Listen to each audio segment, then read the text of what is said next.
ഓടിക്കൊണ്ടിരിക്കുന്ന ബസ്സിൽ നിന്ന് പുറത്തേക്ക് തെറിച്ച യുവാവിനെ നിന്ന നിൽപ്പിൽ കൈപ്പിടിയിൽ ഒതുക്കിയ ബസ് കണ്ടക്ടർ രക്ഷിച്ചത് ഒരു ജീവൻ.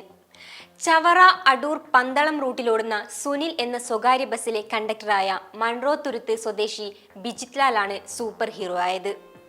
കഴിഞ്ഞ ദിവസം ഉച്ച കഴിഞ്ഞ് 2:15 ചവറ അടൂർ റൂട്ടിലെ കാരാളിമുക്കിലും മാമ്പുഴ മുക്കിലും ഇടയിലാണ് സംഭവം. കാരാളിമുക്കിൽ നിന്നു കയറിയ യുവാവാണ് അത്യാഹിതത്തിൽ നിന്ന് രക്ഷപ്പെട്ടത്. പിൻവാതിലിന് സമീപത്തു നിന്ന് വാതിലിന്റെ എതിർദിശയിലേക്ക് നോക്കി ടിക്കറ്റ് നൽകുകയായിരുന്നു കണ്ടക്ടർ. വാതിലിനടുത്തു നിന്ന യുവാവ് ശാസ്താംകോട്ടയിലേക്ക് ടിക്കറ്റ് എടുത്തു. ടിക്കറ്റ് വാങ്ങി സെക്കൻഡുകൾക്കുള്ളിൽ ബാലൻസ് തെറ്റി പിൻവാതിലിന്റെ പടിക്കെട്ടിലേക്ക് വീണു. ബസ് വളവ് തിരിയുകയായിരുന്നു. അപ്പോൾ യുവാവിന്റെ ശരീരം തട്ടി വാതിൽ തുറന്നതും തിരിഞ്ഞു നോക്കുക പോലും ചെയ്യാതെ കണ്ടക്ടറുടെ കൈകൾ പുറകിലേക്കു നീട്ടി യാത്രക്കാരന്റെ കയ്യിൽ പിടുത്തമിട്ടതും ഒന്നിച്ചായിരുന്നു. ബസ്സിലെ ക്യാമറയിൽ പതിഞ്ഞ ദൃശ്യങ്ങൾ സുഹൃത്തുക്കളാണ് സമൂഹ മാധ്യമങ്ങളിൽ പങ്കുവച്ചത്.